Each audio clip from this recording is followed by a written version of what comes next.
السلام میں کئی متضاد علیکم باتیں. ورحمۃ اللہ وبرکاتہ نحمدہ ونصلی علی رسولہ الکریم اما بعد وان لیس للانسان الا ما سعى کہ انسان کے لیے وہی کچھ ہے جس کی وہ کوشش کرتا ہے۔ اور آپ اس ویڈیو میں دیکھیں گے کہ ان مفتی صاحب نے اپنے مغالطے والے دھرم مذہب کو ثابت کرنے کے لیے کس قدر مغالطے دیے ہیں۔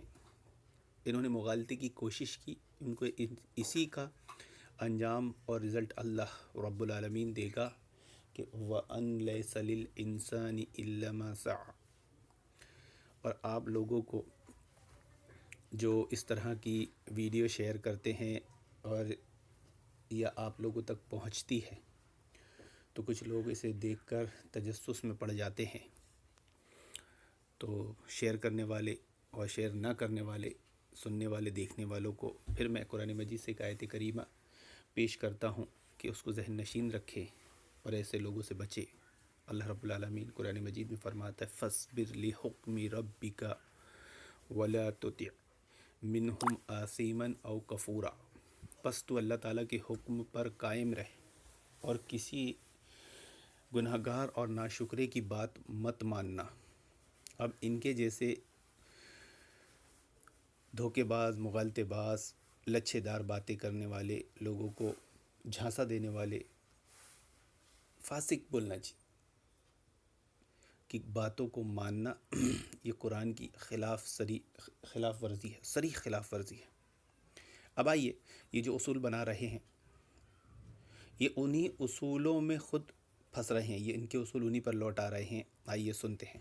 سامنے آ رہی ہوتی ہیں ایک ہی کلپ میں، ایک طرف یہ ہوگا، دوسری طرف مثال کے طور پر انہوں نے ایک بات کی ہے کہ حرم میں 400 سال. انہوں نے پہلی بات کہی کہ یہ ایک بات بیان کرتے ہیں، ایک ویڈیو بیان کرتے ہیں، ایک بیان دیتے ہیں تو اس میں بہت ساری متضاد باتیں آتی ہے، اور اگر آپ اسی پر غور کریں تو اسی میں ان کو جواب مل جائے گا۔ اصل میں اہل حدیث کی بات کا جواب تو ان کے پاس کیا کسی کے پاس نہیں ہوتا ہے کہ حق بات کا رد کوئی دھوکے باز، مغالطے باز کر ہی نہیں سکتا۔ تو یہ بھی ان کا ایک جھانسا، ایک جھوٹ، ایک دھوکہ تھا۔ بلکہ ان کے اس ویڈیو میں اگر غور کریں گے تو کتنی متضاد باتیں آپ کو سامنے آئے گی کہ یہ ایک جملہ بولتے ہیں تو اس میں اصول، منہج، عقیدے کی کتنی غلطیاں کرتے ہیں۔ آئیے سنتے رہیے۔ سال تک 4 مصلے رہے ہیں، حنفی، مالکی، شافعی، حنبلی۔ 4 قسم کے ائمہ ہوتے تھے جو نمازیں پڑھاتے تھے، حنفی، مالکی، شافعی، حنبلی۔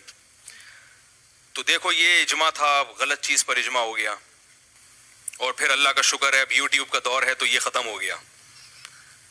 ایک سوال میں پوچھتا ہوں ان حضرات سے کہ 400 سال تک حرم میں اہل سنت والجماعت کو نمائندگی ملی ہے، چاروں مسلک کو، حنفیوں کو بھی، مالکیوں کو بھی، شافیوں کو بھی، حنبلیوں کو بھی۔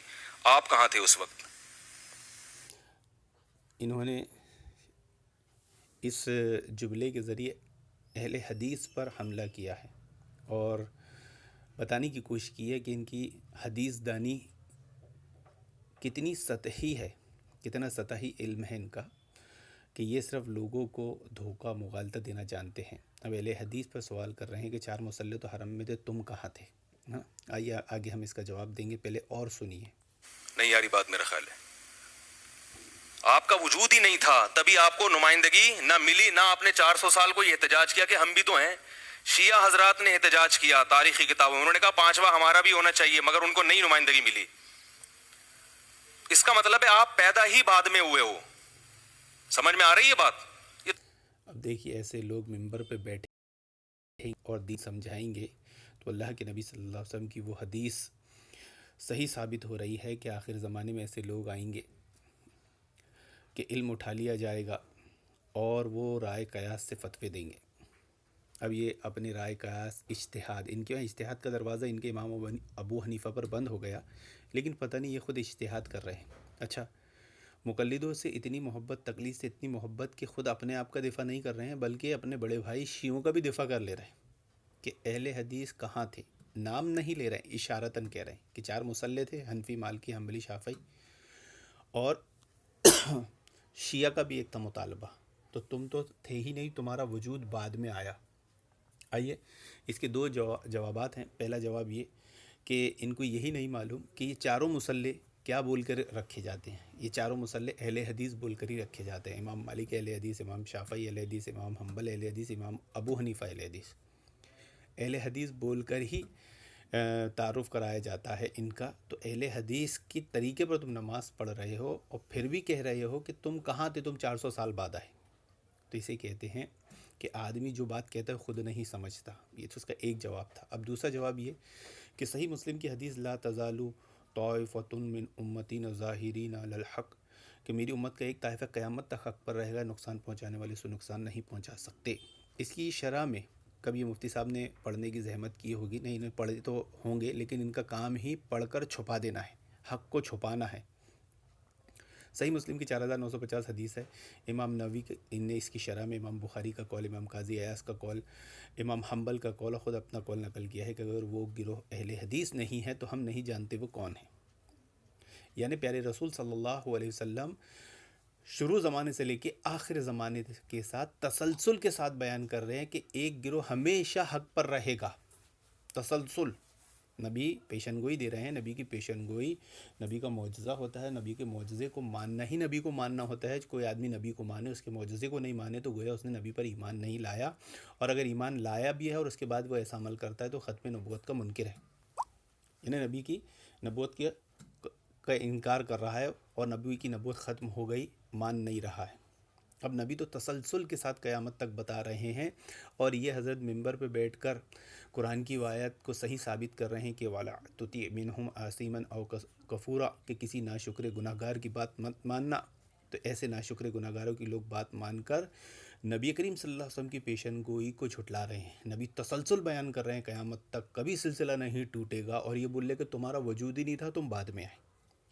تو اب اسی جملے سے اصل میں اس ویڈیو کا پوسٹ مارٹم کرنے کا مقصد یہی ہے کہ اتنا ہی کافی تھا کہ یہ وہی لوگ ہیں جن کی بات سننے ماننے کو اللہ اور اس کے رسول نے منع فرمایا کہ فَاصْبِرْ لِحُکْمِ رَبِّكَ وَلَا تُطِعْ مِنْهُمْ آثِمًا أَوْ كَفُورًا، کہ تم اللہ تعالیٰ کے حکم پر قائم رہو، کتاب و سنت کو مضبوطی سے تھامے رکھو، اہل حدیث کے مذہب کو، اور کسی ناشکر گناہ گار کی بات مت ماننا، مقلد کی، جو اس طرح کا جھوٹ بولتا ہے، نبی کی پیشن گوئی کو جھٹلاتا ہے، ممبر پر بیٹھ کے جھٹلاتا ہے، اور اس کو لوگ شیئر کرتے ہیں، تو اصل میں جھوٹ کو پھیلانے میں یہ برابر کے گناہ میں شریک ہوتے ہیں۔ لیکن چونکہ اتنا ہی کافی تھا ان کی حقیقت بتانے کے لیے اور جاننے کے لیے، کیونکہ ہنڈی میں سے ساری بوٹیاں نکال کر ہنڈی چیک نہیں کی جاتی، صرف ایک بوٹی نکال کر ہی ہنڈی کا اندازہ لگایا جا سکتا ہے۔ لیکن چونکہ انہوں نے اس ویڈیو میں ان کے اصول کے حساب سے ایک ہی بیان میں اتنی متضاد باتیں کیے ہیں کہ ان کے اس اصول کو انہی پر لوٹانے کے لیے ہم ان کے پورے ویڈیو کو پوسٹ مارٹم کر رہے ہیں، کہ ان کی ایک ایک بوٹی نکال کر بتائیں گے کہ ایک بھی نہیں گلی ہے۔ آئیے آگے سنتے ہیں۔ تو آپ نے خود اعتراف کر لیا کہ ہم تھے ہی نہیں اس وقت۔ دوسری بات یہ کہ 4 مصلے اگر حرم میں ہیں، یہ غلط ہوا ہے، تو اس کی کیا دلیل ہے کہ اس غلط پر اس وقت احتجاج نہیں کیا علماء نے؟ یہ کیسے آپ کہہ سکتے ہو کہ اس غلط کو سب نے درست مان لیا تھا؟ آج بھی حرم میں بعض مسائل ایسے ہیں جس پہ ہمیں اختلاف ہے، اس سے تبھی ہم کہتے ہیں حرم میں ہو تو رہا ہے مگر وہ اجماع امت نہیں ہے۔ اسی بات میں انہی کی بات کا جواب ہے۔ انہوں نے کہا تھا کہ ہمارا کوئی بیان دیکھو تو اس میں متضاد باتیں مل جاتی ہے، لیکن یہ جھوٹ تھا، اصل میں ان کے بیان میں متضاد باتیں ملتی ہیں۔ حرم میں 4 مصلے رکھنا ہی اس بات کا ثبوت ہے کہ یہ مقلد جو ہوتا ہے وہ تعصبی ہوتا ہے، اور یہ اس ایسی جگہ پر جا کر بھی کہ جو مسلمانوں کا مرکز سینٹر ہے، اس میں لڑائی فتنہ فساد پیدا کرتے ہیں، مقلد تعصب کی بنیاد پر کتاب و سنت سے تعصب کرتے ہوئے، اپنے امام کی اندھی محبت میں غلو کرتے ہوئے۔ تو اس بات کو دنیا بھی جانتی ہے، اہل حدیث بھی جانتے ہیں، اور ان کے شر سے بچنے کے لیے ہی، ورنہ یہ کیا کرتے کہ اگر حنبلی نماز پڑھاتے تو حنفی آ کے اس میں ڈسٹرب کرتے، حنفی نماز پڑھاتے تو حنبلی آ کے اس میں ڈسٹرب کرتے، اور شافعی نماز پڑھاتے تو مالکی آ کے کرتے، مالکی پڑھاتے تو حنبلی شافعی حنفی آ کے ڈسٹرب کرتے۔ تو یہ لڑائی جھگڑے فساد کی جڑ ہی اصل میں مقلدوں کے مذہب ہیں۔ اس لیے ان فتنوں سے بچنے کے لیے، مسلمانوں کے سینٹر کو فتنے فساد سے بچانے کے لیے انہوں نے چاروں کو الگ کر دیا۔ بڑے ہی شرم کی بات ہے، یہ تو بڑے افسوس کا مقام ہے کہ مسلمانوں کے سینٹر میں 4 مسلح الگ ہو گئے، 4 ٹکڑے ہو گئے۔ یہ دنیا میں کیا پیغام دیتے ہوں گے کافروں کو کہ اسلام لوگوں کو ایک کرتا ہے، ایک اللہ کی طرف، ایک رسول کی طرف بلانے والے مذہب میں 4 مسلح، یعنی 400 سال تک ان مقلدوں نے اسلام کا نام بدنام کیا ہے۔ اب بولتے اس کی کیا دلیل ہے کہ اس وقت احتجاج کیا گیا؟ تو اس کی کیا دلیل ہے کہ اس وقت احتجاج نہیں کیا گیا؟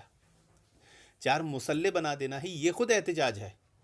حنبلی کا اپنا مسلح بنا لینا تینوں مسلح کے خلاف احتجاج ہے، حنفی کا اپنا مسلح بنا لینا تینوں مسلحوں کے خلاف احتجاج ہے، شافعی کا اپنا مسلح بنا لینا تینوں مسلکوں کے خلاف احتجاج ہے، مالکی کا اپنا مسلح بنا لینا تینوں مسلک کے خلاف احتجاج ہے۔ اگر وہ چاروں حق مانتے، یہ جھوٹ بولتے ہیں آج تک کہ 4 برحق، نہیں، ان کے یہاں 4 برحق ہوتا ہی نہیں ہے، کیونکہ ان کو ایمان کی تعریف بھی نہیں معلوم۔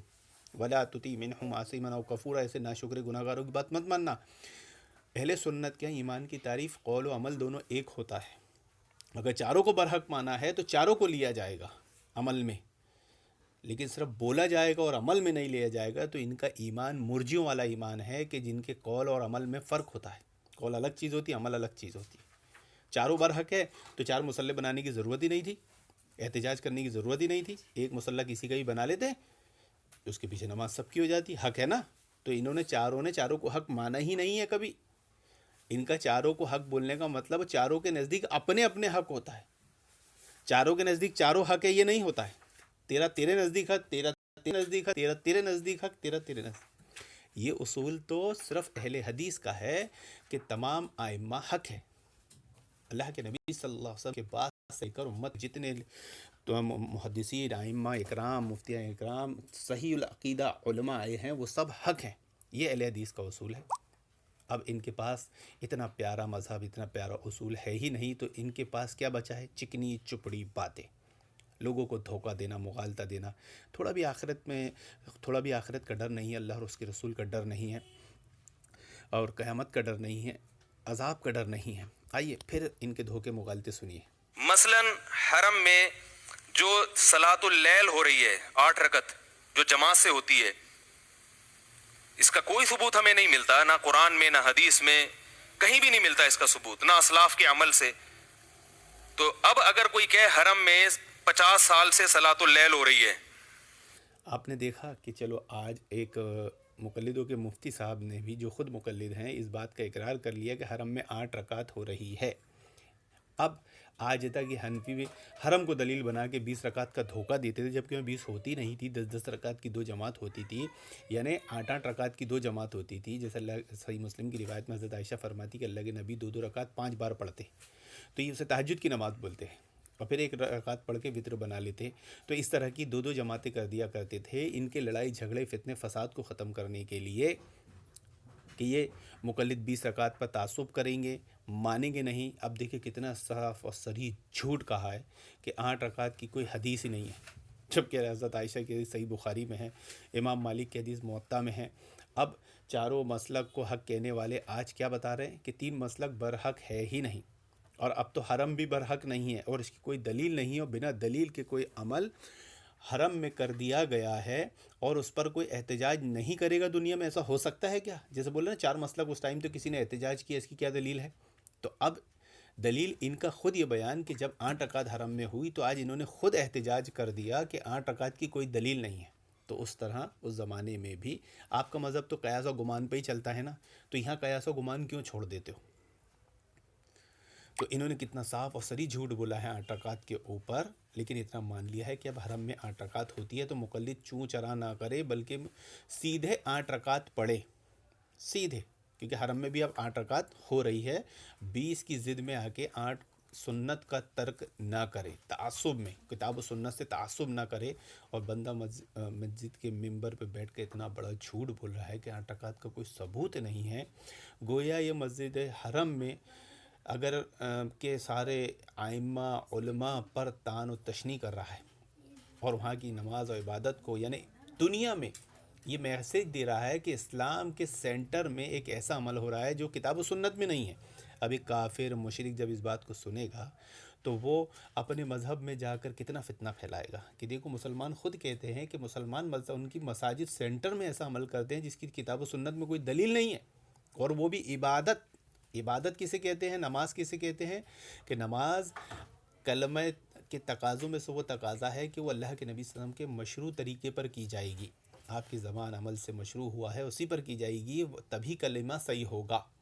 اگر عبادت ویسے طریقے پر نہیں کی گئی، کسی اور کے طریقے پر کی گئی، تو آدمی کا کلمہ بھی درست نہیں ہے. تو انہوں نے آج کفار اور مشرکین کی کتنی مدد کی ہے فتنہ پھیلانے میں اور اسلام کی شکل و صورت بگاڑنے میں، کہ مسجد حرم میں ایک ایسا عمل ہو رہا ہے جس سے مسلمانوں کے کلمے پر طعن و تشنیع اور آنچ آ رہی ہے. ابھی بھی آپ کو کوئی شک ہے کہ ولا تطیع منہم عاصما او کفورا، کہ کسی ناشکر گناہ گار کی بات مت ماننا، ان پر فٹ نہیں ہوتا؟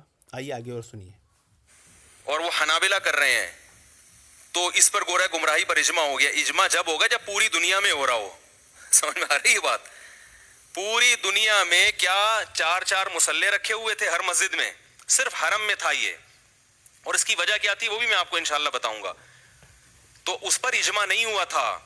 یہی وجہ ہے کہ اس کو ختم بھی کس نے کیا ہے؟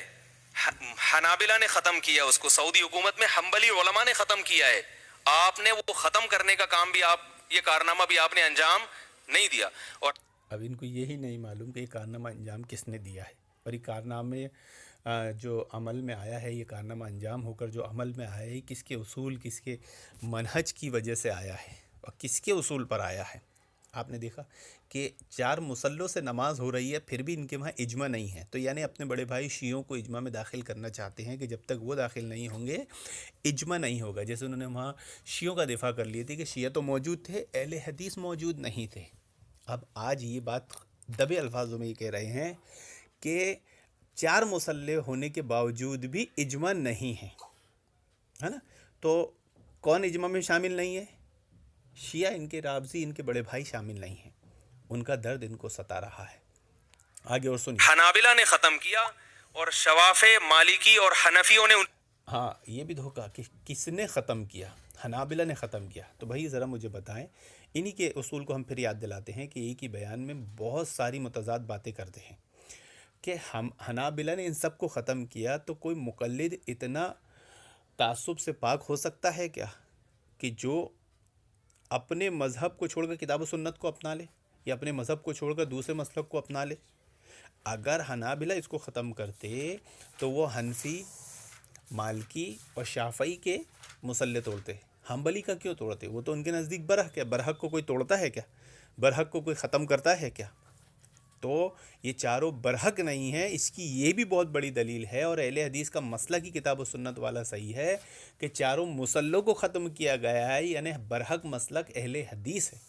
چاروں کو اس پر لایا گیا ہے، چاروں کو اس کی دعوت دی گئی ہے کہ تم آج تک 400 سال یا 800 سال تک جو جھوٹ پھیلا رہے تھے چاروں برحق، آج حرم کے عمل سے تم ناحق ثابت ہوئے. یہ ہر جگہ تراویح پر حرم میں ایسا ہوتا ہے، 20 رکعت ہوتی ہے، ضد کرتے نا. آج دیکھیے اسی عمل سے جب یہ باطل ثابت ہو رہے ہیں، کس طرح کے ہیلے اور بہانے کر رہے ہیں. آئیے سنیے. یہ اصول ہی اہل حدیث کا تھا، اور اہل حدیث کے اصول پر سب کو لایا گیا کہ صلو کما رأیتمونی اصلی، اسی طرح نماز پڑھو جس طرح مجھے نماز پڑھتے دیکھتے ہو. اہل حدیث کا اصول ہے. چاروں مصلی ختم کر دو، چاروں اماموں کی نماز نہیں چلے گی، بلکہ کس کی چلے گی؟ محمد رسول اللہ صلی اللہ علیہ وسلم کی. یہ اہل حدیث کا اصول ہے. اہل حدیث کے اصول پر تم کو لایا گیا ہے. اہل حدیث کی محنتوں ہی کا نتیجہ یہ ہے، ورنہ اگر اہل حدیث محنت نہیں کرتے تو کوئی اہل حدیث کے مذہب پر آ سکتا ہے کیا؟ تو آج آپ ان کی سمجھدانی کا بھی اندازہ لگائیں کہ ان کی سمجھ کتنی ہے. بس اتنی ہے کہ لوگوں کو دھوکہ مغالطہ دو، جھوٹ بولو، فریب دو. آئیے پھر سنیے. تائید کی ہے. کسی حنفی نے، کسی مالکی، کسی شافعی نے اس کے خلاف احتجاج نہیں کیا. تو اگر ایک کام غلط ہوا تو اس کو صحیح بھی کس نے کیا ہے؟ وہ بھی ان چاروں نے کیا ہے. اس کے صحیح کرنے میں بھی آپ کا کوئی کردار نہیں. دیکھا آپ نے کہ چاروں مسلک احتجاج کر رہے ہیں، بس اہل حدیث احتجاج نہیں کر رہے ہیں. مطلب مسلک اہل حدیث ہے کیا؟ مسلک اہل حدیث میں مطلب کوئی دعوت وہ طریقہ ہے ہی نہیں. ہے نا. یعنی اہل حدیث کہیں ہوتے بھی ہیں تو وہ احتجاج نہیں کریں گے، جبکہ ابھی 8 رکعت وہاں شروع ہوئی ہے پچھلے سال اور آج دوسرا سال آنے والا ہے. اتنے میں ہی ان کو درد ستانے لگا اور انہوں نے کہہ دیا کہ وہاں پر جو 8 رکعت ہو رہی ہے اس کی کوئی دلیل نہیں، احتجاج کر دیا. اور اہل حدیث دنیا میں موجود ہو اور وہ احتجاج نہ کرے تو پھر اہل حدیث ہوئے کہاں؟ اہل حدیث ہوئے کیسے؟ اہل حدیث منہج کہاں ہوا؟ اہل حدیث کا تو کام ہی یہی ہے کہ حق کو حق اور باطل کو باطل کہا جائے اور حق کی دعوت دی جائے، ورنہ اہل حدیث چین سے بیٹھ ہی نہیں سکتا. تو یہ بات بھی عقل سے بعید ہے کہ اہل حدیث اور احتجاج نہ کرے. میں ان کو پھر ان کا اصول یاد دلاتا ہوں کہ بھئی قیاس و گمان تو تمہارا اصول ہے، تو تم اہل حدیث کی دعوت کو دیکھنے کے بعد جو تمہارے کو پیٹ میں مروڑ ہو رہی ہے، دکھ رہی ہے کہ اہل حدیث کی دعوت سے آج تمہارا کیا حال ہو گیا ہے کہ تم جواب بھی ایسے ٹوٹے پھوٹے اور متضاد دیتے ہو کہ ایک جملہ بولتے ہو عقیدے اصول منہج کی 10 غلطیاں کرتے ہو. یہ گمان تم کیوں بھول گئے کہ اس زمانے میں بھی اہل حدیث احتجاج کرتے تھے؟ کیوں بھول گئے؟ آئیے سنیے. اس وقت بھی 5واں مسلح ڈالنے میں بھی آپ کا کوئی کردار کیا، آپ کی کوئی اپلیکیشن بھی نہیں آئی کیونکہ آپ تھے ہی نہیں. اچھا دیکھیے آپ نے کہ 5واں مسلح ڈالنے پر آپ کی اپلیکیشن نہیں آئی، نعوذ باللہ استغفر اللہ. یعنی جیسے انہوں نے تعصب پھیلا کر اسلام کے نام پر مسلک بنا کر ٹکڑے ٹکڑے قوم کو امت کو کر دیا ہے، یہ اہل حدیث کو بھی ایسے ہی سمجھ رہے تھے کہ وہ بھی 5واں بنا کر امت کو ٹکڑے ٹکڑے کر دیتے، انتشار پھیلا دیتے، اختلاف پھیلا دیتے. جبکہ ان کو اتنا ہی نہیں معلوم کہ اہل حدیث کی دعوت ہی اتحاد و اتفاق ہے، ایک جگہ لوگوں کو جمع کرنا ہے کتاب و سنت پر. تو وہ 5واں مسلح بنا کر کیوں آپ کے ساتھ تعصب میں اور اختلاف انتشار میں ساتھ دیں گے؟ یہ بھی اہل حدیث کے حق ہونے کی دلیل ہے اور اہل حدیث کے موجود ہونے کی دلیل ہے کہ انہوں نے موجود ہونے کے بعد بھی اپنا مسلح بنانے کی ضد نہیں کی. یہ ان کی کتاب و سنت کی دعوت، اور یہی دعوت اللہ کے نبی صلی اللہ علیہ وسلم کی بھی تھی، یہی دعوت صحابہ اکرام کی تھی، یہی دعوت ائمہ محدثین کی تھی، اور یہی دعوت الحمدللہ آج تک اہل حدیث کی. اور اس سے اہل حدیث کا مذہب ہی ثابت ہوتا ہے اور ان کے مذہب ناحق ثابت ہوتے ہیں. تو اب دیکھیے یہ سچ کو جھوٹ اور جھوٹ کو سچ بتا رہے ہیں. دجال آئے گا، ایک ہاتھ میں دوزخ ایک ہاتھ میں جنت دکھائے گا، جو دوزخ ہوگی وہ جنت ہوگی، جو جنت ہوگی وہ دوزخ ہوگی. تو بس یہ دجال کے اثرات یا دجال کے فتنے آپ کے سامنے دکھائی دے رہے ہیں، ان کی باتوں میں سے اندازہ ہو رہا ہے. آئیے اور سنیے. سمجھ میں آ رہی ہے بات کہ نہیں آ رہی؟ پھر انہوں نے یہ سوال کیا، ان کے اس کی کلپ میں ہی سارے جوابات موجود ہوتے ہیں. پھر یہ انہوں نے محترم نے ایک سوال یہ کیا ہے کہ یہ چاروں ایک دوسرے کو ایک دوسرے کے پیچھے نماز نہیں پڑھتے تھے، چاروں ایک دوسرے کو غلط سمجھتے تھے، اسی وجہ سے انہوں نے 4 مسلح بنائے. اصل میں یہ چاروں ایک دوسرے کو برحق سمجھتے تھے، اس لیے ان سب نے سب کو حرم میں نمائندگی دی ہے. بہت مشکل ہے. سمجھ میں آ رہی ہے بات؟ یہ میرا تقیہ کلام ہے. بہت مشکلیں آ رہی ہے، نہیں آ رہی ہے، اس کو پکڑ کے نہ بیٹھ جائے کریں. اس بات کا احساس مفت کے مفتی صاحب کے چہرے سے بھی جھلک رہا ہے، باتوں سے تو جھلک رہا ہے کہ یہ جو گپ مار رہے تھے خود ان کی عوام اب قبول نہیں کر رہی ہے. یعنی اہل حدیث کے احتجاج کیا، اہل حدیث کی دعوت اب ان کے گھر اور مسجدوں تک گھس گئی ہے.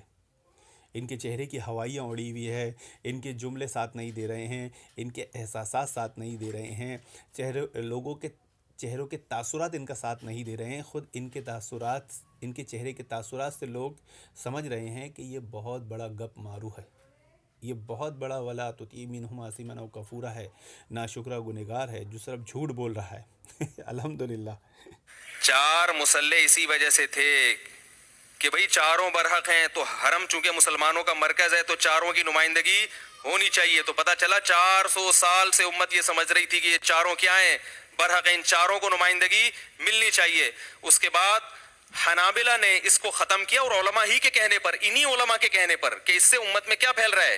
اب دیکھیں یہی متضاد باتیں کہ اگر چاروں حق تھے تو حق کو کون ختم کرتا ہے؟ اب پوری دنیا میں کیا میسج جائے گا کفار و مشرکین کے سامنے کہ دیکھو ان کے مذہب سینٹر، ان کے جو دعوت کا سینٹر ہے حرم، جو مسجد حرم ہے، یہ ان کا سب سے بڑا مرکز ہے، سینٹر ہے دعوت کا، دعوت و تربیت کا. وہاں پر ہی پہلے یہ حق بول کر 4 چیزوں کو بناتے ہیں، پھر وہاں پر ہی اس کو ختم کر دیتے ہیں. تو یہ کیا مذہب ہے کہ جس کو حق بولتا ہے اسی کو ختم کر دیتا ہے؟ اب یہ ہوا تو اہل حدیث کی محنتوں سے، اہل حدیث کی دعوت سے، لیکن چونکہ مقلد تعصبی ہوتا ہے، وہ سب کچھ کر لے گا، کتاب و سنت کو نہیں اپنائے گا، حق کو نہیں اپنائے گا. اس کی فطرت ہی ہوتی ہے جھوٹ بولنا، تعصب کرنا، اور یہ بدعتی صفت کے ہوتے ہیں کہ اہل حدیث سے بغض رکھیں گے ہی رکھیں گے. تو کہیں پر بھی اہل حدیث کی صلاحیت کو، قابلیت کو، اہل حدیث کے حق ہونے کو قبول ہی نہیں کر رہا ہے، جبکہ اللہ تعالیٰ کا قرآن مجید میں صاف اور واضح فرمان موجود ہے کہ کسی گروہ کی دشمنی تمہیں اتنا مشتعل نہ کر دے کہ انصاف سے پھر جاؤ، حق بات کیا کرو، کہ حق بات کرنے والوں کو اللہ تعالیٰ پسند کرتا ہے. تو معلوم ہوا کہ مفتی صاحب ممبر پہ بیٹھ کر ایسے اعمال، ایسی باتیں کرتے ہیں جو ہرگز اللہ رب العالمین کی نظر میں پسندیدہ نہیں ہیں، بلکہ یہ ساری وہ باتیں کر رہے ہیں جو شیطان کی پسندیدہ عمل ہے. اس سے ثابت حق مذہب اہل حدیث ہو رہا تھا، تو یہ الٹا بات کو پلٹ کر کیا ثابت کرنا چاہ رہے ہیں کہ نہیں، اہل حدیث نہ حق ہے، ان کے مذہب حق ہے. ارے بھائی، جب حق تھا چاروں تو ختم کیوں کیے؟ 400 سال تک تم غلطی پر تھے، ختم کر کر یہ ثابت کیا گیا کہ مسئلہ کہ اہل حدیث ہی ہمیشہ سے حق ہے، تم چاروں کو اس پر لایا گیا ہے. اور یہ چار جو مسلح بنائے گئے تھے، میں نے پہلے ہی وجہ بتایا تھا کہ مقلد تعصبی ہوتا ہے، اتنا تعصبی ہوتا ہے کہ وہ کتاب و سنت سے تعصب کرتا ہے، تو کتاب و سنت کے ماننے والوں سے کتنا تعصب کرے گا. تو یہ کیا کریں گے؟ کتاب و سنت کی سے اور کتاب و سنت کے ماننے والوں سے لڑائی جھگڑا کریں گے، حرم میں سینٹر میں فتنہ فساد برپا کریں گے. پھر پوری دنیا میں کفار و مشرکین کو ایک میسج جائے گا کہ لوگ مسلمان اپنے مرکز میں ہی لڑ رہے ہیں. تو ان کی اس فتنے فساد سے بچنے کے لیے جو اللہ کے نبی صلی اللہ علیہ وسلم کی تربیت تھی کہ آپ نے جب حتیم کو خانہ کعبہ میں اس لیے نہیں ملایا کہ کمزور ایمان لانے والے کہیں پھر نہ جائے کہ دیکھو ایمان لانے کے بعد مسلمانوں نے اپنے خانہ کعبہ کو توڑ دیا. تو یہ اہل حدیث کا مسلک اور اصول تھا جس کو اپنایا گیا چاروں نے. اسی کو اہل حدیث کے مسلک کو چاروں نے اپنا کے چار مسلح بنا لیے، لیکن بول کس کو رہے ہیں؟ اہل حدیث کو. تو یہ بدعتی صفت جس میں پائی جائے گی، وہ سنت سے تو بغض رکھے گئی، حدیث سے تو بغض رکھے گئی. آئیے اور سنیے. تفرقہ پھیل رہا ہے، اس کو ختم کر دو. تو حنابلہ نے ختم کیا. اب نمائندگی بھی انہی میں سے ایک کے پاس ہے، جس کے پاس ہے ان کو کیا کہا جاتا ہے؟ حنبلی. حرمین کے علماء کی تحریریں میں نے خود اپنی آنکھوں سے پڑھی ہیں کہ ہم فقہ حنبلی کو فالو کرتے ہیں. سمجھ میں آ رہی ہے بات؟ اب بھی ہمارے ہی پاس ہے وہ مسلح. اور عبداللہ اب دیکھیے آپ ایک اور اصول جس میں یہ ان کے باطل ہونے کا ثبوت ملتا ہے کہ یہ بتا رہے ہیں کہ سعودی علماء حنبلی فقہ کو فالو کرتے ہیں. اچھا، حنبلی فقہ کو کیوں فالو کرتے ہیں؟ چاروں برحق ہیں، تو وہ صرف حنبلی کیوں فالو کر رہے ہیں؟ مالکی، شافعی، حنفیہ کو کیوں فالو نہیں کر رہے ہیں؟ تو اس سے پتہ چلا کہ حنبلی فقہ جو ہے وہ کتاب و سنت یعنی اہل حدیث کے منہج کے سب سے زیادہ قریب ہے. ان کے مسائل قرآن اور حدیث سے زیادہ ملتے ہیں، رائے قیاس سے کم ملتے ہیں. اس لیے وہ اہل حدیث کے مذہب پر آ رہے ہیں، اہل حدیث کے مذہب پر ہیں، اسی لیے حنبلی فقہ کو فالو کرتے ہیں. اب انہوں نے کہا تھا کہ 8 رکعت جو حرم میں ابھی ہو رہی ہے اس کی کتاب و سنت کہیں پر بھی کوئی دلیل نہیں ہے. تو گویا انہوں نے حنبلی فقہ پر اعتراض کر دیا جو کتاب و سنت سے سب سے زیادہ قریب ہے. اب ان کا یہ فقہی مسئلہ ہو جائے گا نا کہ 8 رکعت ہو رہی ہے تو حنبلی فقہ سے ہو رہی ہے ان کے اصول کے حساب سے. اب آپ ان کا یہ دعویٰ کہ کتاب و سنت میں کہیں پر بھی کوئی دلیل نہیں ہے، تو یہ دعویٰ کر رہے ہیں کہ حنبلی مسلک میں نماز تراویح کی دلیل کوئی نہیں ہے کتاب و سنت میں. تو جس کے پاس کتاب و سنت سے نماز نہ ہو، کیا وہ مسلک حق ہو سکتا ہے؟ تو آج تک یہ جو بات بولتے تھے کہ چاروں برحق ہے، اس کی اصل حقیقت یہی ہے کہ یہ جھوٹ بولتے تھے. چاروں برحق کا معنی مفہوم یہ لیتے ہی نہیں ہیں. یہ وہ لیتے ہیں کہ ہمارا حق ہے، تیرے نزدیک تیرا حق ہے، اس کے نزدیک اس کا حق ہے، اس کے نزدیک اس کا حق ہے. اختلاف، انتشار جو مسلمان کا شیوہ ہے ہی نہیں، یہ انہوں نے اختیار کر رکھا ہے. اس لیے امام طحاوی نے کہا تھا مقلد تعصبی ہوتا ہے. تعصب کی بنیاد پر کس سے تعصب؟ قرآن حدیث سے. کس سے تعصب؟ قرآن حدیث کے ماننے والے اہل حدیث سے. آئیے ان کی گپ، ان کے جھوٹ، ان کے متضاد بیانات اور سنتے ہیں. الرحمن شیبی جو بیت اللہ کے متولی ہیں، جن کے پاس بیت اللہ کی چابیاں ہیں، وہ اب بھی حنفی ہیں، جنہوں نے مجھے غلاف کعبہ کا ہدیہ بھجوایا. وہ فقہ حنفی کو بیت اللہ کی چابیاں کس کے پاس ہیں؟ حنفیہ کے پاس ہیں. مسلح کس کے پاس ہے؟ حنبلی کے پاس ہے. آپ کے پاس اب بھی کچھ نہیں ہے سوائے فرقواریت پھیلانے کے اور امت میں توڑ کی. ان کا دکھ رہا ہے، پیٹ بتا رہے ہیں سر. عرب میں کوئی جا کے بول کے تو بتائے کہ میں حنفیہ ہوں، میں اہل سنت نہیں ہوں، میں اہل حدیث اہل سنت نہیں ہوں، تب تو مانا جائے گا نا۔ یہ اصل میں اتنا گپ، اتنا جھوٹ قرآن حدیث کے نام پر اور مسلوں کے نام پر بول سکتے ہیں، تو یہ گپ دینے میں بھی ان کو کیا آر محسوس ہو سکتی ہے کہ جن کے ہاتھ میں چابیاں ہیں وہ حنفیہ ہیں۔ اچھا، حنفیہ میں ہے ایسا کیا جو وہ حنفیہ ہیں؟ کسی نے ان کے منہ سے سنا ہے، کسی نے ان کو دیکھا ہے، کسی نے بات کیا؟ نہیں۔ تو بس یہی ان کا مذہب ہے کہ اتنی لمبی چھوڑو، اتنی لمبی چھوڑو کہ آدمی برداشت نہ کر پائے، سوائے قبول کرنے کے اس کے پاس کوئی چارہ نہ رہے۔ تو اب بیچاروں کے پاس کچھ تو ثابت ہونا ہی رہا تھا، تو اب ایک نیا شوشہ، ایک نیا جھانسا۔ اب فضائل اعمال کا پوسٹ مارٹم ہوا، لوگ فضائل اعمال سے بدزن ہو گئے۔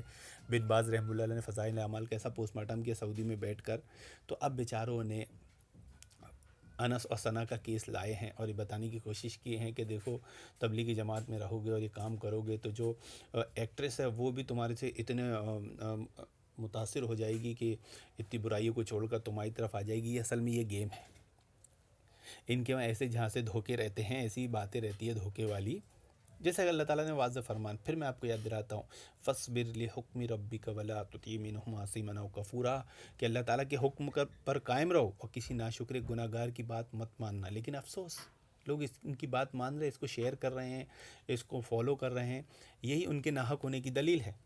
آئیے اور گپ سنتے ہیں۔ باتیں کرنے کے سمجھ میں آ رہی ہے بات؟ تو ایک صاحب مجھے کہنے لگے 4 مسلح تھے، میں نے کہا غلط تھے، ہم سے مشورہ لے کے نہیں تھے وہ 4، ایک ہی ہونا چاہیے تھا۔ لیکن اگر 4 آج پھر ان کے اصول کو یاد دلاتے ہیں کہ ان کے ایک ہی بیان میں متضاد باتیں ہیں۔ ابھی کیا بول رہے ہیں؟ وہ چاروں مسئلے غلط تھے، پہلے بول رہے تھے چاروں حق ہے اس لیے تھے، متضاد ہے۔ اچھا، ابھی انہوں نے احتجاج کر دیے کہ بھئی ہم سے مشورہ نہیں لیا گیا۔ اچھا، آپ سے مشورہ نہیں لیا گیا تو اب پھر کیسے مشورہ آپ کا مسلمہ بنا دیا گیا؟ کہیں یہ بات عقل میں گھس رہی ہے؟ کسی کو سمجھ میں آ رہی ہے؟ کہاں سے آتے ہیں یہ لوگ اور کہاں سے بلاتے ہیں ایسی باتیں، اور مسجد کے ممبر پہ بیٹھ کر اتنی گپ مارتے ہیں؟ تو اصل میں انہوں نے جو اپنی بات میں کہا تھا نا کہ یہ میرا تقیہ کلام ہے، اصل میں انہوں نے اپنے بڑے بھائی شیعہ رافضیوں کو اصول لیا تھا تقیہ کرنا، اور وہی یہ یہاں کر رہے ہیں کہ ان کے تقیہ کلام ہے، خود متضاد باتیں کرتے ہیں، لیکن کس کو بولتے ہیں؟ اہل حدیث کو۔ اب آپ خود اس بیان کو سننے کے بعد اور ان کی حقیقت جاننے کے بعد آپ خود یقین نہیں کر رہے ہوں گے کہ ان کے ایک ایک جملے میں عقیدے، اصول و منہج کی 10 غلطیاں ہوتی ہیں۔ آئیے اور گپ سن لیتے ہیں دل پر پتھر رکھ کر۔ تھے تو اس کا مطلب 400 سال تک امت یہ سمجھتی رہی ہے کہ چاروں اہل سنت کے 4 مکتبہ فکر ہیں، چاروں کی نمائندگی ہونی چاہیے۔ 400 سال تک آپ تھے ہی نہیں کہ آپ نے نمائندگی کے لیے اپلیکیشن دی ہو یا اس کو ختم کرنے کی آپ نے درخواست دی ہو، یا اگر تھے بھی تو آٹے میں نمک کے برابر، جس کی کوئی حیثیت امت میں تھی نہیں، بلکہ نمک کے برابر بھی نہیں تھے۔ کوئی ایک صدی میں ایک پیدا ہو گیا، ایک ادھر پیدا ہو گیا، کچھ اس سے زیادہ کوئی حیثیت نہیں تھی۔ تو اب ان کا اصول پھر یاد دلاتے ہیں کہ ان کے بیان سنو، ان کے بیان میں خود متضاد باتیں ہوتی ہیں، ان کے بیان میں ان کی بات کا جواب خود ہوتا ہے، غور کرنے کی ضرورت ہے۔ یہ اہل حدیث کا مسئلہ ہوتا ہی نہیں ہے، اہل حدیث کا مسئلہ ہوتا ہی نہیں ہے، ہوتا مقلد کا ہے۔ بیچارے تعصب میں اپنے مذہب کو اہل حدیث پہ چپکا رہے تھے۔ ابھی شروع میں تو کہہ رہے تھے کہ آپ تھے ہی نہیں، آپ کا وجود ہی ابھی ہوا ہے، اور اب خود اقرار کر رہے ہیں کہ نہیں آپ تھے تو آٹے میں نمک کے برابر تھے، مطلب مان رہے کہ تھے۔ تو ان کے ہی متضاد بیان سامنے آ گیا کہ انہوں نے جو بات پہلے کہی تھی اس کا رد خود انہوں نے کر دیا۔ اب یہ تو جو شیئر کر رہا ہے اس کے بہت بڑے بیوقوف ہونے کی بہت آسان سی مثال ہے، اور پھر اقرار کر لیا کہ اگر کہیں تھے بھی تو بہت تھوڑے تھے، 1 2 تھے۔ تو آج میں نے جو حدیث بتایا تھا کہ لا تزال طائفۃ من امتی ظاہرین علی الحق، کہ میری امت کا ایک طائفہ قیامت تک حق پر رہے گا، نقصان پہنچانے والے سے نقصان نہیں پہنچا سکتے، یعنی تسلسل ہے کہ قیامت تک یہ جماعت رہے گی، کبھی بھی تسلسل ٹوٹ نہیں سکتا۔ اس کا اقرار آپ خود کر رہے ہیں، پہلے بول رہے تھے کہ نہیں وجود ہی نہیں تھا، تم بعد میں آئے، پہلے تسلسل کا انکار کیا، نبی کی پیشن گوئی کو جھٹلایا، یعنی نبی کے معجزے کو جھٹلایا، نبی کو نبی نہیں مانا، نبوت کا انکار کیا۔ اب ایمان لانے والی بات کرتے ہیں کہ ہاں تھے، تھوڑے سے تھے، کہیں 1 2 تھے، تسلسل رہا ہے، تسلسل ٹوٹا نہیں ہے۔ آئیے پھر سنیے۔ علامہ ابن حجر رحمہ اللہ تعالیٰ جو ہے نا، جن کی یہ انجینئر صاحب کتابیں اور جن کی حدیثوں کی تحقیقات پیش کرتے ہیں، علامہ البانی رحمہ اللہ تعالیٰ نے بھی 90% ریسرچ وہیں سے بلکہ اگر میں کہوں 99.9% ریسرچ، تو وہ بھی پکے شافعی تھے. تو سارا کچھ ہم سے ہی سیکھا جا رہا ہے، سب کچھ ہم سے لیا جا رہا ہے اور ہمیں ماننے سے انکار. تو یہ ہے حساب کتاب. آئیے آپ کو ان کی حقیقت بتا دوں آخری بات بول کر کہ امام شیخ البانی رحمہ اللہ علیہ کو یہ شافعی کہہ رہے ہیں. اور کیا کہہ رہے ہیں کہ وہ سچے پکے شافعی تھے، بلکہ 99% مسئلے وہ حافظ ابن حجر رحمہ اللہ علیہ سے لیتے تھے اور وہ شافعی ہو گئے. اچھا، حافظ ابن حجر تو خود اہل حدیث ہے. اب اہل حدیث کا مذہب لینے کے بعد آدمی اہل حدیث نہیں رہی، یہ کیا مذاق ہے؟ یعنی کوئی محمد رسول اللہ صلی اللہ علیہ وسلم کا مذہب لے اور اب مسلم نہیں ہے، وہ مسلم نہیں ہے، وہ کوئی اور ہے. تو اس سے بڑا کوئی مذاق ہو سکتا ہے؟ اچھا، ایک حقیقت جان لے کہ چاروں برحق تھے، تو پھر شیخ البانی جو پہلے حنفی تھے، انہوں نے حنفی مذہب کو ترک کیوں کیا اور کیوں اہل حدیث کے مسلک کو قبول کیا؟ اصل میں شیخ البانی اہل حدیث بن گئے تھے اور یہ بہت بڑا ایک طوفان برپا ہو گیا تھا حنفیت میں کہ ایک محدث لیول کا آدمی حنفیت کو لات مار کے چلا گیا ہے. تو اب ہمارا ڈوبنا، ہمارا مٹنا تو طے ہے، کیونکہ حق آ گیا، باطل تو مٹنا ہے.